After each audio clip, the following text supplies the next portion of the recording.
So I'm 13 years old and I'm standing in my small bathroom with these black and white tiles scattered along the walls, and I'm crying. And I'm crying because I'm terrified. And I'm terrified because the next day is the first day of high school. And not only is it the first day of high school, it's the first day of a high school that is all boys.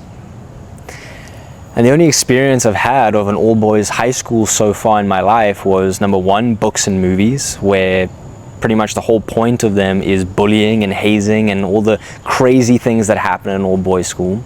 And also having had to walk past the high school to get to the junior school for the past 7 years of my life.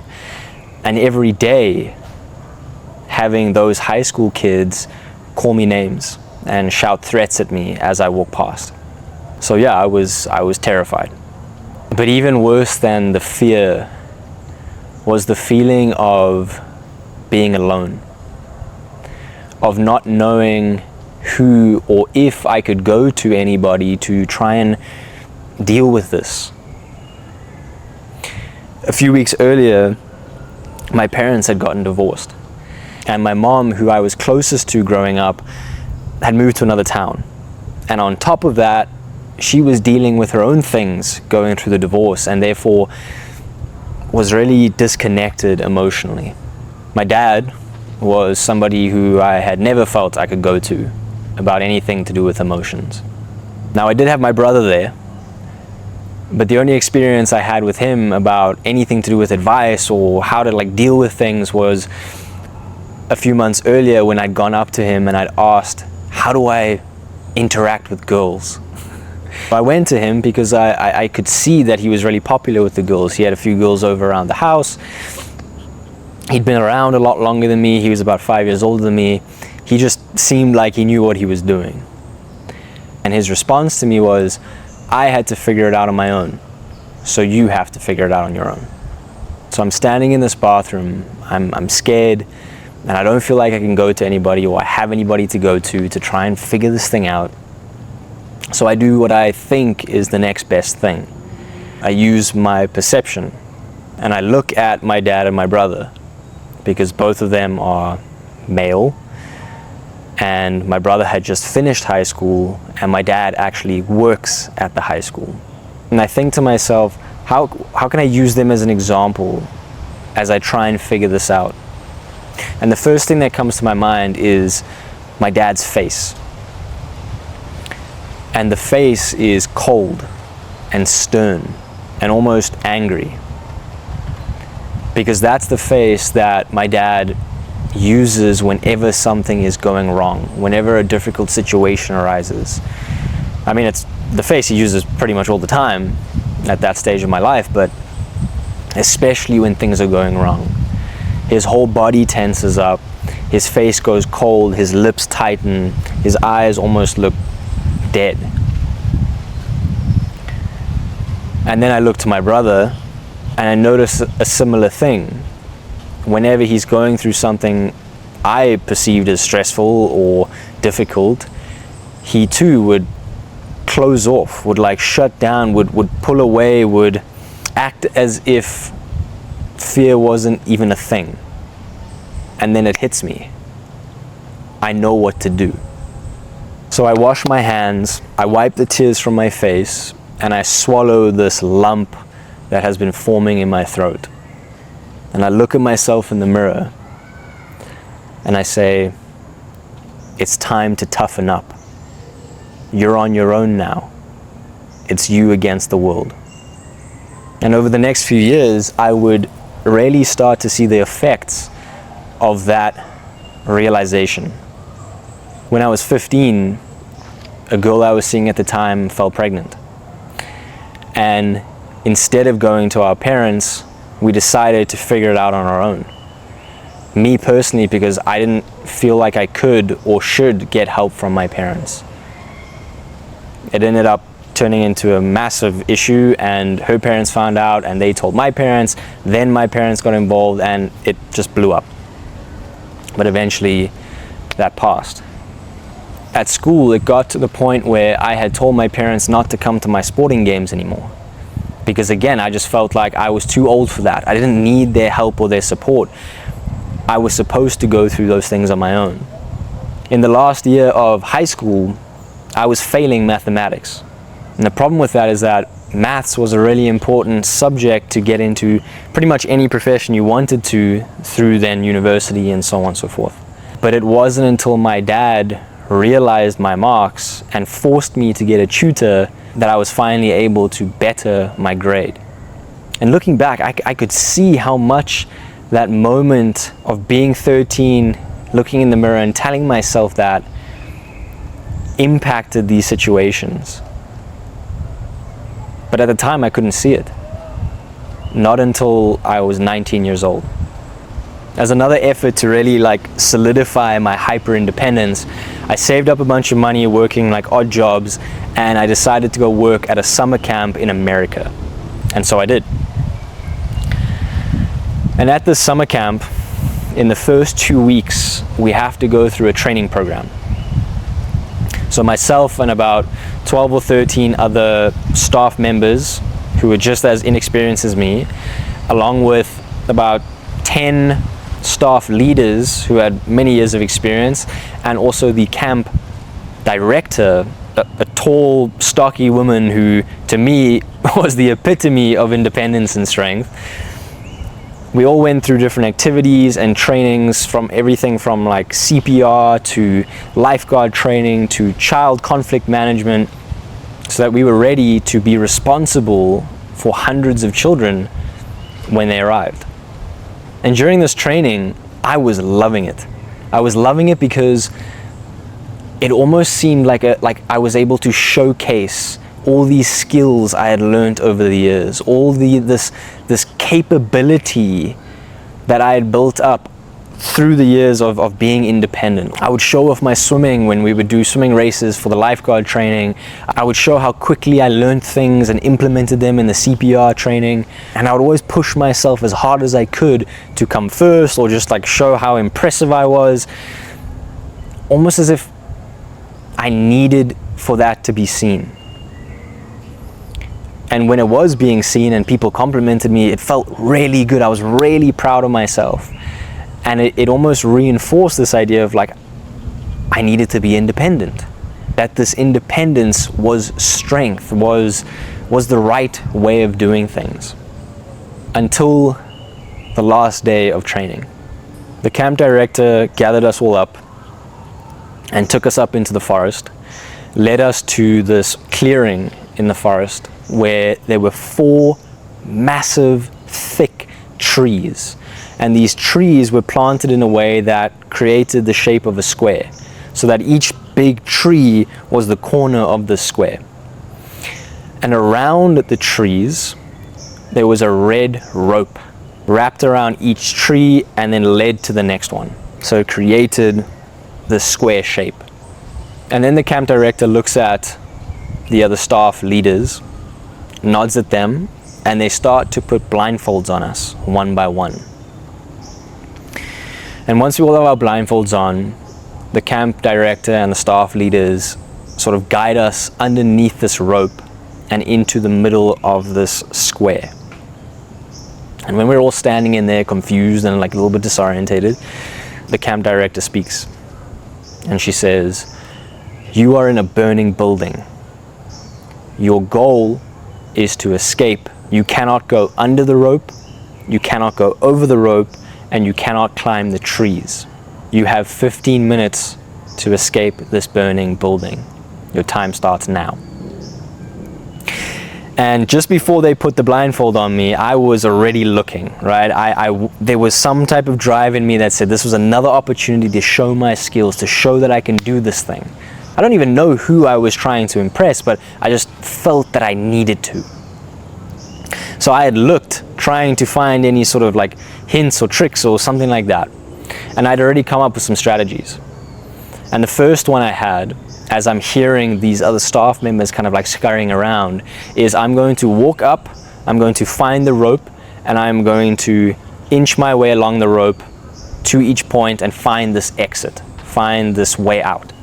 So I do. I walk up to the rope and I wait till it hits my chest, and I put my hands on the rope, and I start making my way along the rope. I start hand over hand getting to the first tree. And I make my way to the first tree, and I kind of like feel around it a little bit. I can feel the rope is wrapped around the tree and then makes its way to the other tree. So I keep following, hand over hand. And as I'm about halfway between the first and the second tree, I hear the camp director. There are 10 people left in the burning building. And I'm confused. I was like, how did somebody figure that out so quickly? And then I almost immediately remember, oh, there are some staff members who have been here years before. They haven't yet got to staff leaders, but they have been here before, so they probably know the trick. And I'm like, okay, cool. I don't have to worry. I can still, maybe I'm not going to come first, but I'll still be high up there. And I keep going, and I make it to the second tree, and I feel nothing around there. I keep going, hand over hand to the third tree, hand over hand to the fourth tree, until I make my way back, and there's no gap in the rope.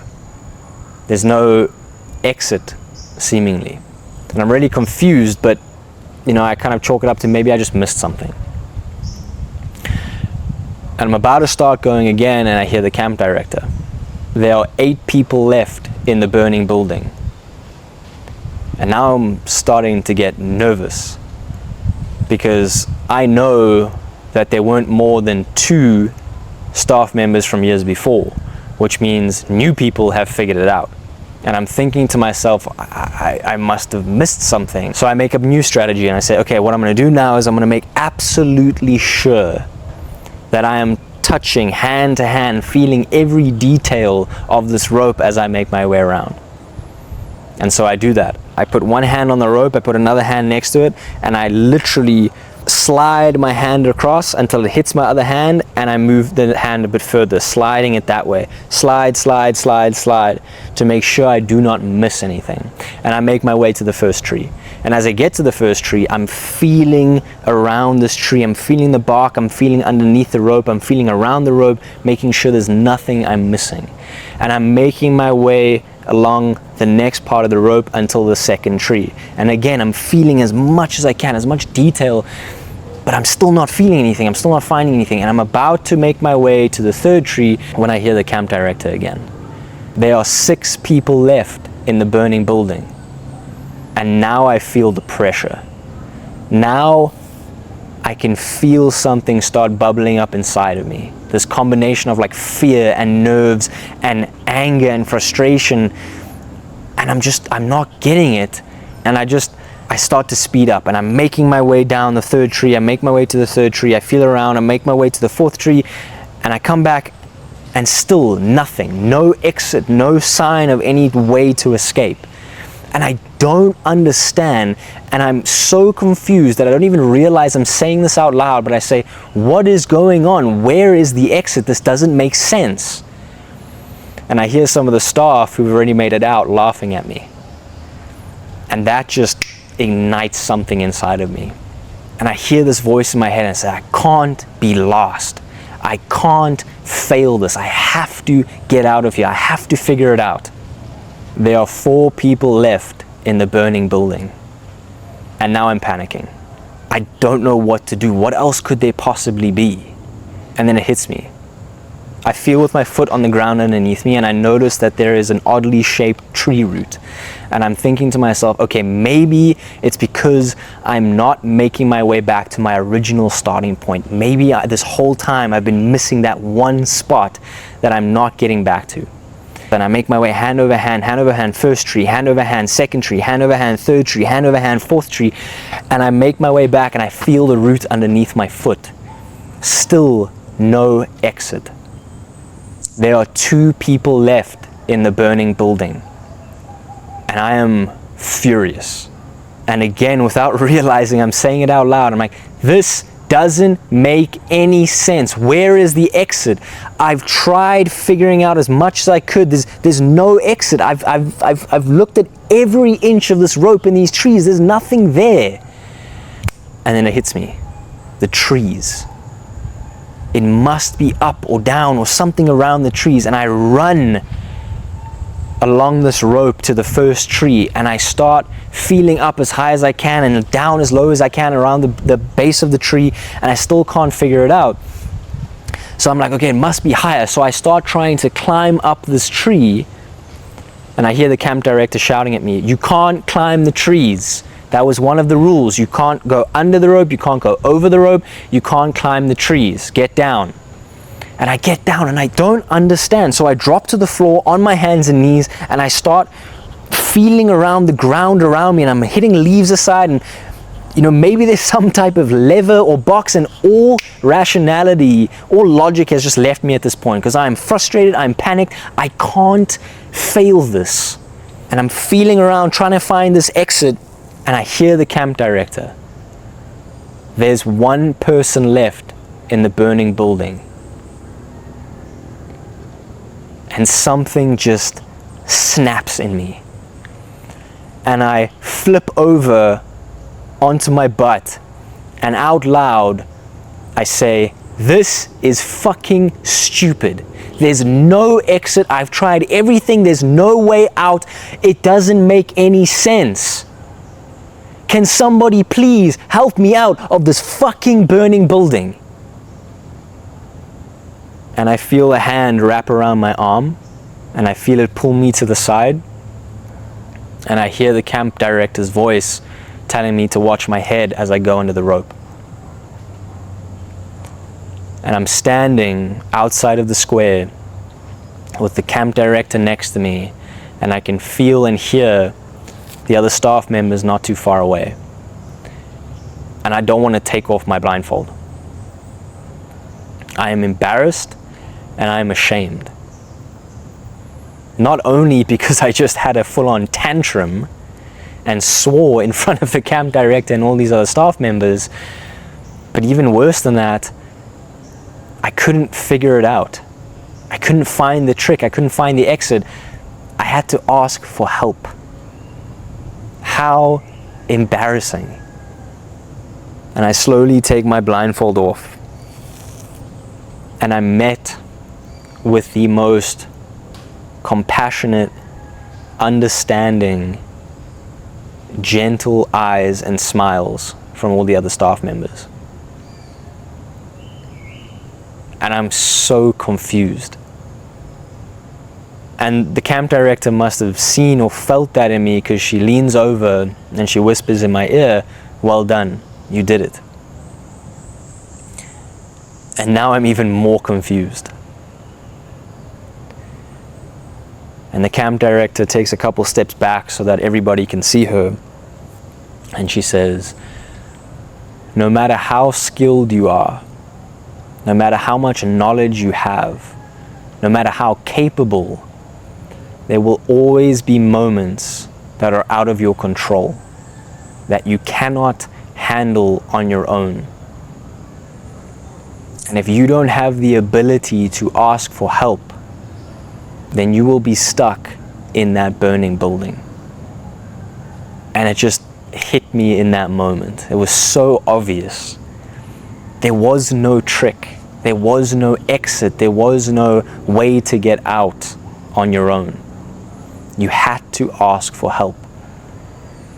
And the craziest thing is that I had heard people asking for help the entire exercise, but I chalked it up to them just not knowing, them being too weak, not being able to figure it out. So I ignored it when I heard that. And as we're walking away from this activity back to camp, I look back at these 4 trees with the rope wrapped around it, and something just releases inside of me, like, let's go. And I could almost imagine the version of me that can't and won't ask for help burning in that building. It's been about 8 years since that day at the camp, and I've done some really amazing things that I never thought possible. I built social media channels that accumulated 1 million followers. I built a business off of that social media. I've traveled many countries and many continents, but I did not and could not have done any of those things on my own.